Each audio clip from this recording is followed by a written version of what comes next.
Come on! Ladies and gentlemen, boys, I am straight up addicted. You're probably asking yourself, Brandon, what are you addicted to? And I've actually became addicted to thermal hunting. Now it's a little bright out, the sun's out. We got about an hour and a half till dark, so I'm kind of rushing. I'm trying to get some stuff done because we're hunting tonight. I actually have a bait pile set up right here back behind the house, and we've had a few coyotes on it, so we're gonna hunt it. I'll talk more about that later on in the video, but for now, let's talk about this. Now this is my night hunting rig. I actually just got into night hunting. This is a fresh new setup. Up until about a couple weeks ago, I've never hunted with thermals or really anything at night. I went with some of the guys up in Illinois and we had an absolute ball busting coyotes, so I had to get my own stuff. I ended up buying my own stuff, and now we're hunting back home in North Carolina, and we've killed quite a few so far, but I want to try to kill one in the backyard. Now this setup right here, this is actually my AR. That's a custom built AR. I've done all the work to it, built it from the ground up. Every single part in this gun has its own purpose, and basically I handpicked everything, and the gun itself weighs like 4 pounds. It's got adjustable titanium gas block, lightweight bolt carrier group, just the whole 9 yards. Now I never knew what I wanted to do with this gun. I've shot a few pigs with it, some stuff here and there, but finally getting into thermal, I bought a scope and I threw it on it, and this thing's just an absolute beast. It is a 223. After losing a few coyotes, I'm actually gonna be switching up and building the new 6 arc, so that's gonna be super sick. I'm just gonna swap barrels, I'm just gonna swap the bolt carrier group, switch it over to 6 arc, get that punch, baby. I've done a lot of research on that bullet. If you don't know what a 6 arc is, look into it. It is sick. Small little bullet. It basically does have the ballistics of a 308. It is crazy. But I ended up buying this Pulsar XP50. This is a Thermion 2. So far, no complaints. Absolutely love it. Expensive, the only complaint. I got an absolute deal on this Pulsar handheld. This is the Helion. I think it's the,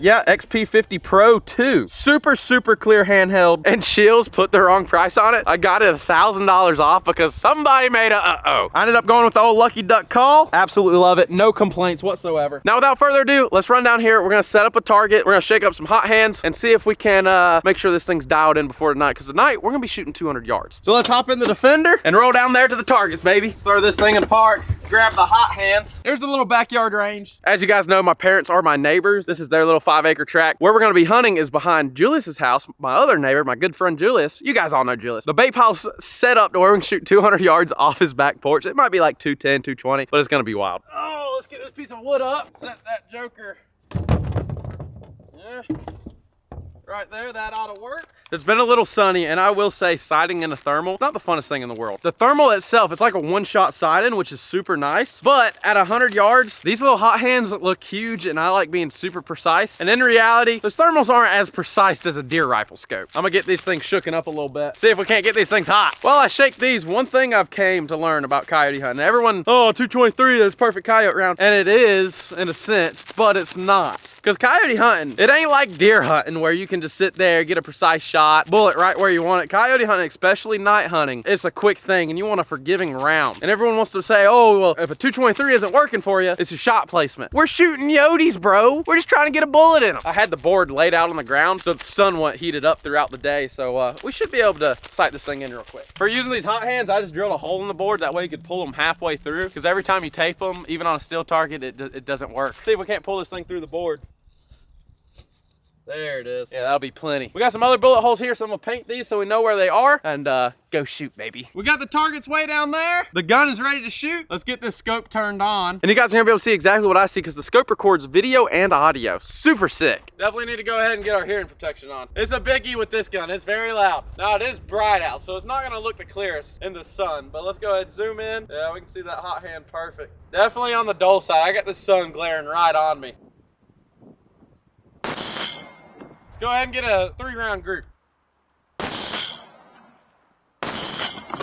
that thing up and out of the way. I didn't feel super confident off those sticks when it comes to being super precise, but hey man, let's go check it out. Now we're looking for these bullets to hit about 1.5 inches above where I was aiming. That should put it almost dead on at 200. I think it's really like 1.8 inches, somewhere in that ballpark. We can be within 1.5 inches to 2 inches. It's game time. Oh, that's what I'm talking about. Not bad. We could have hit a baseball every time. I mean, these two were pretty freaking spot on. We had this little bit of a flyer, but dude, 1.5 inches to 2 inches, that was right there. I mean, that's not a very big group. Now, if I was shooting a rifle scope, it'd be a different story, but I'll take it. Let's throw this gun in the Defender, and let's roll onto the bait pile and show you guys what we're using for bait and what we have on camera.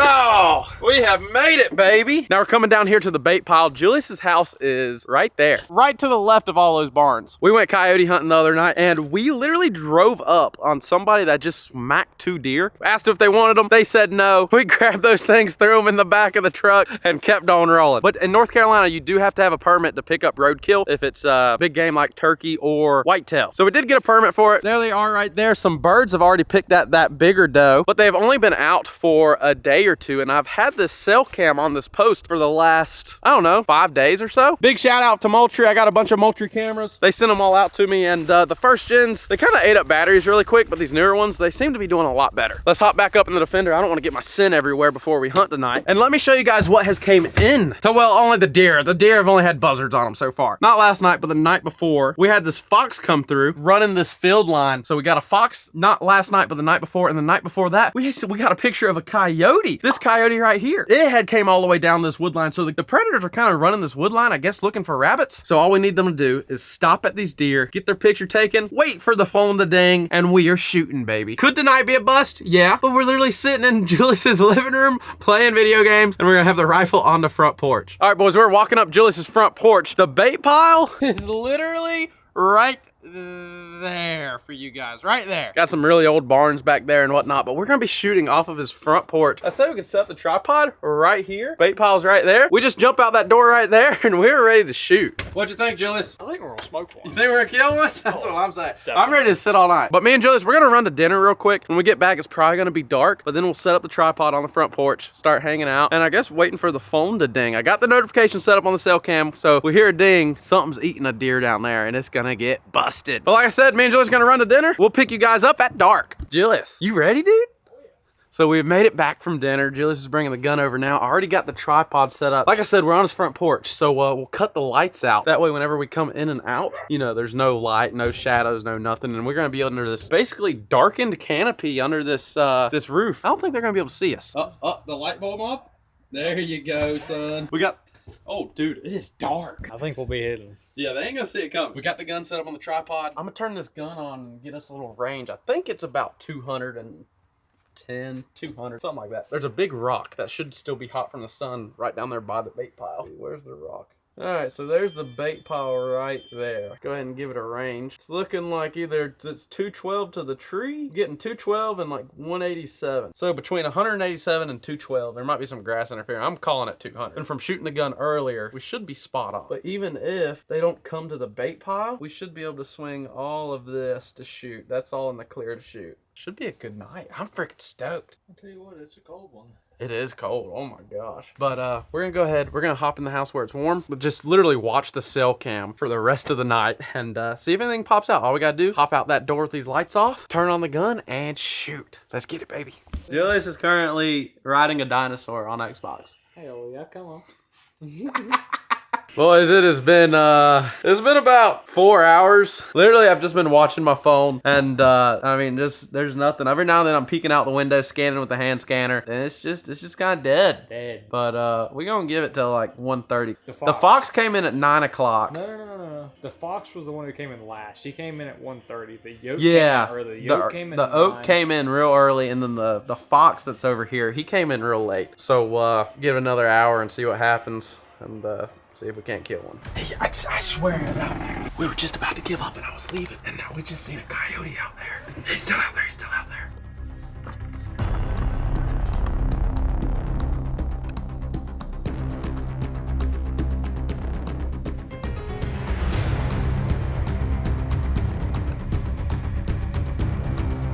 Woo!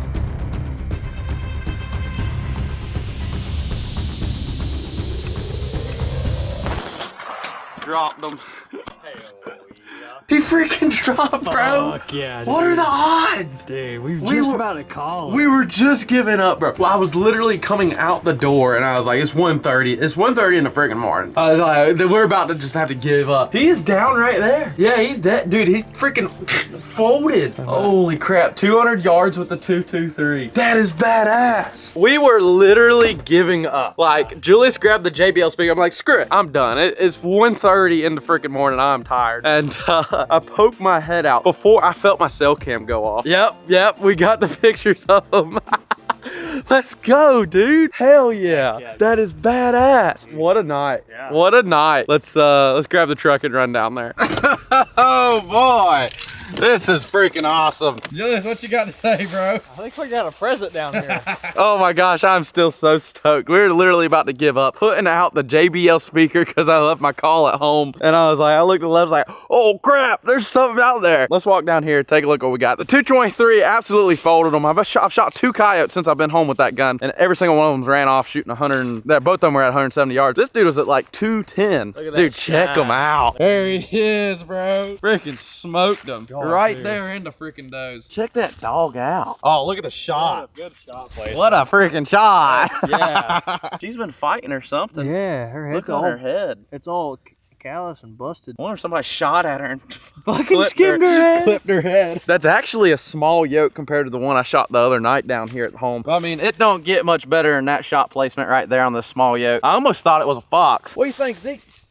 What do you think? That bullet didn't even exit. That little 55 grain Hornady VMAX. Look at the black in her, dude. We literally put these deer out here the other morning, yesterday morning. Nothing but a few hawks and buzzards have even touched these things yet. But the other night, like I said before, we had a single coyote come through. Could have been this one. And we also had a fox. So we're like, screw it. Instead of going out hunting and calling all night, let's just sit at the house, play video games, and wait for the cell cam to go off. That's how you do it right there, Julius. Heck yeah. That is how you do it. Look how black her legs are. Big, mean head, dude. See if she's got a chunk of meat in her mouth. That thing would tear you up, boy. Literally shot her off of Julius's front porch. All the way over there. That little light right there is your front porch light. Yep. Well, nothing's really got to the deer yet, other than some birds. So I guess we're gonna keep watching the trail cams and seeing what comes in. It is crazy because once you turn that front porch light out, we are blacked out. That coyote didn't have a clue in this world we were standing there. But when it first went over and grabbed the deer, it took a piece of meat and ran off into the field. And I was like, oh crap. I really thought that dog was about to get out of here for some reason. I'm gonna take her back to the house, get her caped out, and save this hide. This is the first coyote we've ever killed on Julius's property. This is the first, I guess it's not really a big game animal, but big animal that we've taken off of the property right here where we grew up. Yeah. I mean, they ain't never shot nothing out here. That's super dope. Squirrels and rabbits. Squirrels and rabbits, baby. Maybe a raccoon or two. Let's grab this dog. Let's load her up in the truck, get back to the house, and I guess get her cleaned out. I'm done for the night. I gotta be up at 8 in the morning, and it is currently 1:40 in the morning. I gotta be up at 7 actually, so fun adventure trying to get out of bed. Oh, there she is up on the truck. I really do wonder what smoked her in the head right there. I don't know, a bullet, another coyote, got into a coyote fight. It's not even like a bite. It's more like somebody hit her over the head with a baseball bat. That could have happened. Hey, she could have been a rowdy one. Maybe it cut and she scratched it. Cut and scratched it? She could have just sat there and fucking scratched Possibly. her head over it, and that's where she lost all of her hair. Possibly. I've actually never ever cleaned an animal at my place, at my house. So be interesting seeing how I'm gonna hang her up. I got some paracord, run it in the garage with some lights, and see if we can't get this thing caped out. We should get a horse in my place. You said what? We should get a horse in my place. A horse? A horse. What'd you hang that with? A lot. A lot. We put her in the bed of a truck. Yeah. And we hooked her to the rafters and drove the truck out.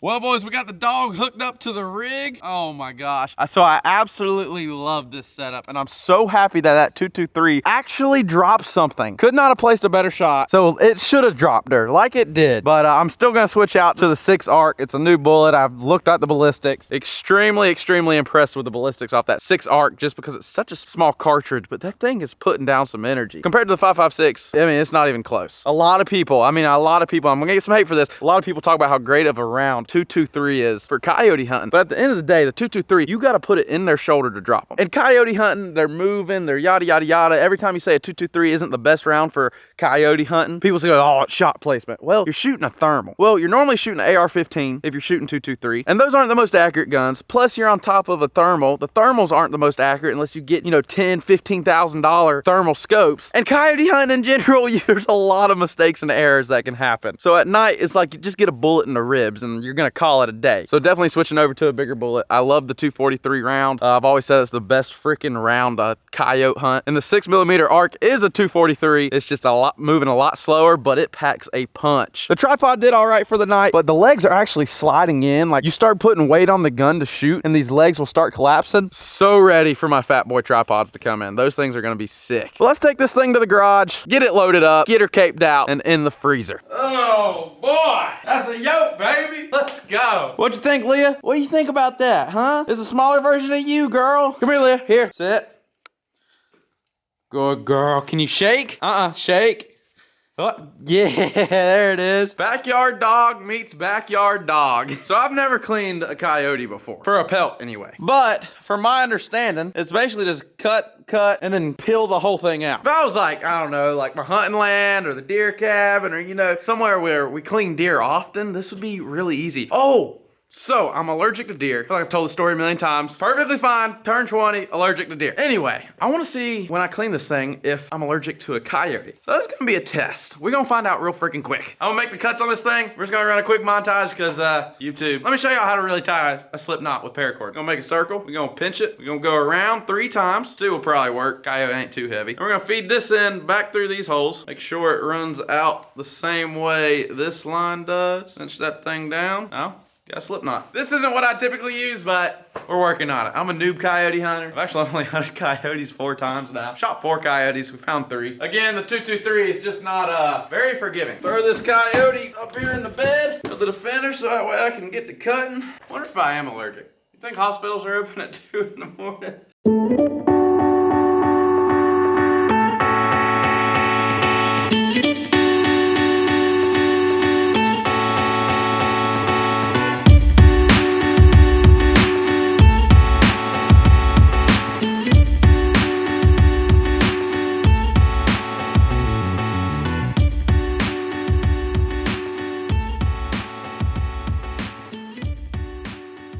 So far, so good. I ain't nicked a hole in the hide yet. These knives off Amazon, not sponsored. Razor Light EDC, 3.5 inch. Interchangeable razor blades, so sweet.